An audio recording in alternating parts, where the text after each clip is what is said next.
রোম্যান্টিজমটাকে অনুপম রায় কিভাবে দেখে?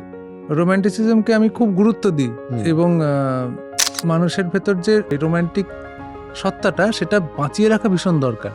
তার একটাই কারণ হচ্ছে মিউজিক অ্যারেঞ্জমেন্টের ক্ষেত্রে তোমার ফিলোসফিটা কি? ফিলোসফি এখনো তৈরি হচ্ছে, কারণ প্রত্যেক দিনই মনে হয় যে এটা আমি শিখছি। তোমায় যদি কেউ ভোটের গান বানাতে বলে বানাবে? আমার মনে হয় আমি এই কাজে লাগবো না, কারণ কাকে গান গাওয়াতে গিয়ে তোমার টেনশন হয়েছে যে এই কোথায় কথা শুনবে না? আমার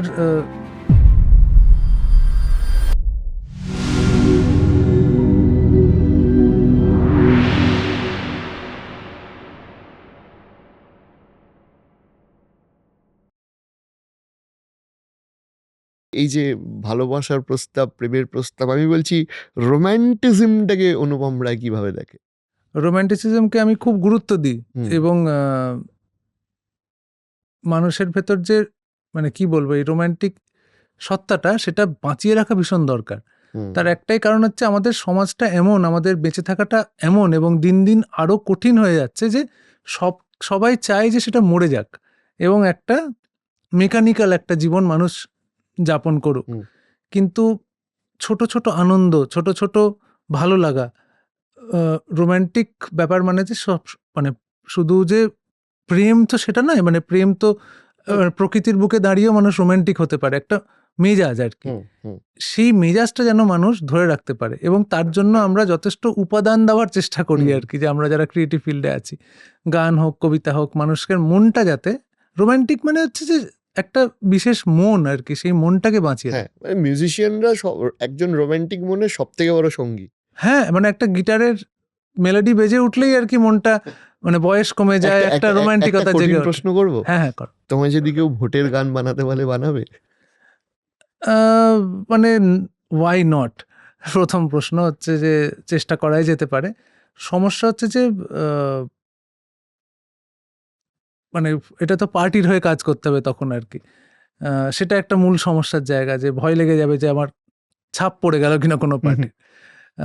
কারণ এই সব কাজের সঙ্গে অ্যাসোসিয়েটেড হয়ে গেলেই না গায়ে কাদা না লাগিয়ে বেরোনোটা খুব মুশকিল আছে, যার ফলে কিন্তু এটা চ্যালেঞ্জও বটে। আমি এক ধরনের, যখন আমি একটি এটা তো বিজ্ঞাপনের কাজের মতন অনেকটা, এবার আমার দায় আছে আর কি, যে যাতে আমি ভালোভাবে বানাতে পারি। সেটাও মাঝে মাঝে ভাবায় যে তুমি প্রশ্ন করলে বলে ভাবছি আর কি, যে সেটারে কোনো ক্রিয়েটিভ ইম্প্যাক্ট আমি করতে পারি কিনা।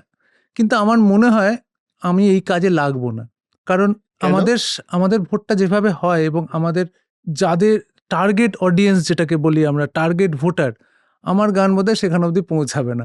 আমার গানে একটু অ্যাকোস্টিক গিটার বাজবে, একটু সহজ কথা একটু কাব্যি করে বলা হবে, সেটা ঠিক সাধারণ মানুষের কথা নয়। আমার কোনো প্রয়োজনীয়তা নেই এখানে। না, সাধারণ মানুষের নিশ্চয়ই কথা, নাহলে এত মানুষ তোমাকে অ্যাকসেপ্ট করে কেন? আমি জোকস অ্যাবাউট, আমি এই জায়গায় আসছি। সেটা হচ্ছে যে ধরো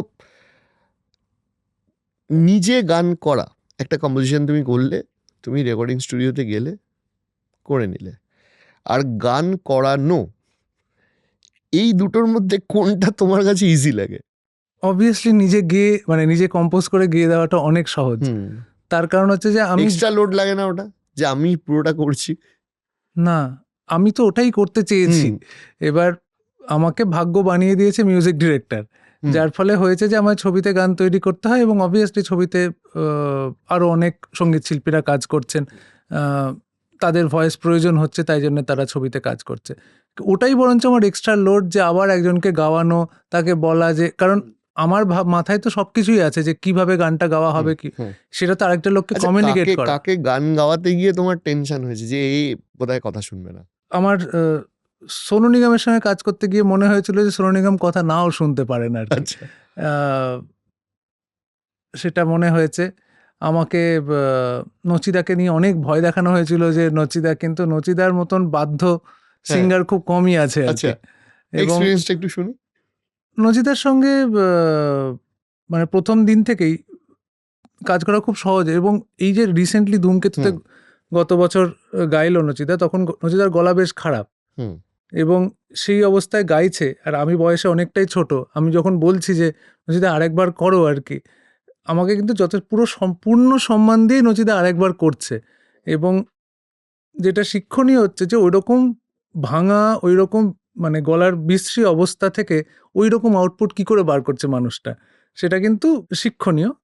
এবং কি বলবো, ওই যেগুলো জুজু দেখানো আর কি, ভয়, তুমি যে ভয়ের গল্পগুলো বলছো সেগুলো অ্যাকচুয়ালি অতটা সত্যি হয় না। কারণ সিঙ্গারদের মধ্যে, প্লেব্যাক সিঙ্গার বা যে কোনো পারফরমারদের মধ্যে একটা ভেতরে অদ্ভুত খিদে থাকে, অদ্ভুত তাগিদ আছে। তুমি নাম করো যে কোনো আর্টিস্টের মধ্যে, এবং তারা স্টুডিওতে এসে তাদের বেস্টটা দেওয়ার চেষ্টা করে, যার ফলে কারণ সেটা তারও কেরিয়ারের সাথে যুক্ত। তার কেরিয়ার, তার একটা দায়বদ্ধতা আছে, দেখেছি আমি, তার একটা অদ্ভুত প্যাশন আছে। এবার যে মানুষটার প্যাশন নেই, যে ভালোবাসে না এই কাজটা করতে, সে থাকে না বেশি দিন এই ফিল্ডে। সেটা করতেই পারবে না তো, যে ভালো করতে না আসলে কেউ আসবেও না মিউজিকে, আমার মনে হয়। হ্যাঁ, আসে, কিন্তু ওই সাস্টেন করা যায় না আর কি, কারণ সেই খিদেটা তো নেই তার মধ্যে। কিন্তু যারা সাস্টেন করে, যারা দীর্ঘদিন ধরে এখনো যাদের নাম উচ্চারিত হচ্ছে, জানবে প্রত্যেকটা মানুষের মধ্যে অদ্ভুত খিদে আছে। আমি এই জায়গাতেই আসছি যে আমি তো তোমার টাফেস্ট জিজ্ঞেস করলাম, আর ইজিয়েস্টটাকে, তুমি তো, তোমার কাছে ইজিয়েস্ট অনুপম রায়, আর ইজিয়েস্ট রূপম দা ইজিয়েস্ট বলতে পারো, কারণ আমরা দীর্ঘদিন বহু কাজ করেছি।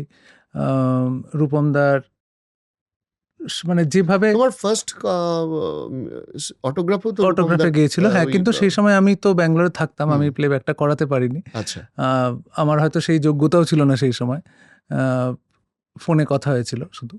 পরবর্তীতে কাজ করেছিলাম, এবং রূপমদা পুরো তৈরি হয়ে আসে, যে গান পুরো তোলা থাকে আগে থেকে, এবং আচ্ছা, যেহেতু নিজেও লেখে, তার ফলে আরো সুবিধা আর কি, যে ও বুঝতেও পারে যে আমি কিভাবে লিখছি, কেন লিখছি, এবং খুব সহজেই কাজ হয়। আমি এখানে আর একটা জিনিস জানবো, যে ধরো মিউজিকের ক্ষেত্রে একটা খুব ইম্পর্টেন্ট মিউজিক অ্যারেঞ্জমেন্ট যখনই হয়, মিউজিক অ্যারেঞ্জমেন্টের ক্ষেত্রে তোমার ফিলোসফিটা কি? ফিলোসফি এখনো তৈরি হচ্ছে, কারণ প্রত্যেক দিনই মনে হয় যে এটা আমি শিখছি। আমি যখন শুরু করেছিলাম, আমি শুধু গানটা লিখতে জানতাম, সুর করতে জানতাম, কিন্তু এটাকে কিভাবে মানুষের প্লেটে সাজিয়ে দিতে হয় এটা নিয়ে খুব একটা ধারণা ছিল না। ব্যাকিং কিভাবে হয়, আমি কর্ড বানাতে জানতাম গানের, যে এই সুর লাগলে তার পেছনে ব্যাকিং কর্ডটা কি হবে, কিন্তু একটা কর্ড দিয়ে তো হচ্ছে না, তার পেছনে আরেকটা লেয়ার লাগছে, তার পেছনে আরেকটা লেয়ার লাগছে, যখন মুভ করছে হারমোনি কিভাবে মুভ করছে, এগুলো সম্বন্ধে খুব একটা ধারণা ছিল না। সেগুলো কাজ করতে করতে করতে করতে শেখা, এবং বলা যেতে পারে এখনো শিখছি। অ্যারেঞ্জমেন্টের ধরন খুব পাল্টায়, মানে সায়েন্সটা একই থাকে, কিন্তু আগে যেটা বাঙালির ব্রেড অ্যান্ড বাটার ছিল, সেটা 10 বছর বাদে অন্য হয়ে, মানে আমি ধরে যদি বলি আর কি, যে আজ থেকে 60 বছর আগে বা 50 বছর আগে হারমোনিয়াম, তবলা ছিল বাঙালির বেস, মানে গান মানে এই দুটো ইনস্ট্রুমেন্ট বাজে। কাট টু 90s পরবর্তী থেকে গানে গিটার বাজবে এবং ড্রামস বাজবে, এটা একটা স্ট্যান্ডার্ড হয়ে গেছে, এবং এখন এটা চলছে।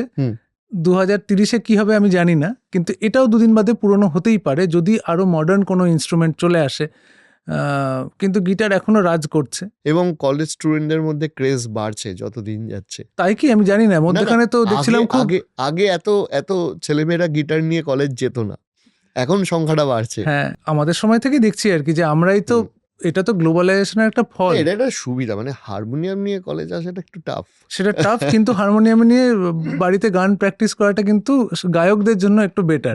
হ্যাঁ, তার একটাই কারণ হচ্ছে সুরটার এক্স্যাক্ট শুনে ওটা কানে আসছে, ওটা গাওয়া যায়। গিটারে তো একে যদি ভুল তারে বাঁধা থাকে, মানে ভুল সুরে বাঁধা থাকে, তাহলে অসুবিধা অন্য জায়গায়। সেটা এখন ফোনের অ্যাপগুলো আসাতে খুব একটা অসুবিধা নেই, ঠিক অ্যাসিস্টেড টিউনিং আছে, কিন্তু তাহলেও আর কি সেটা তো গিটার বাজিয়ে গান গাওয়া বা হারমোনিয়াম নিয়ে গান গাওয়া, সেটা নিয়ে আলোচনা আলাদা। তুমি অ্যারেঞ্জমেন্টের কথা বলছিলে, তবে হ্যাঁ, যুগ যুগ ধরে অ্যারেঞ্জমেন্ট পাল্টাচ্ছে। ছবির গানের এক ধরনের অ্যারেঞ্জমেন্ট হয়, ছবিতে স্ট্রিংস এর খুব বেশি প্রয়োগ হয়, কারণ ফিল্মের ক্ষেত্রে এগুলো ওয়েস্ট থেকেই আমরা শিখেছি, এমন নয় যে আমাদের ফিল্ম মেকিং এর অনেকটাই তো বিদেশ থেকেই শেখা, যার ফলে ওরা খুব স্ট্রিংস ব্যবহার করে, আমাদের কানেও ওটাই বাজতে থাকে আর কি।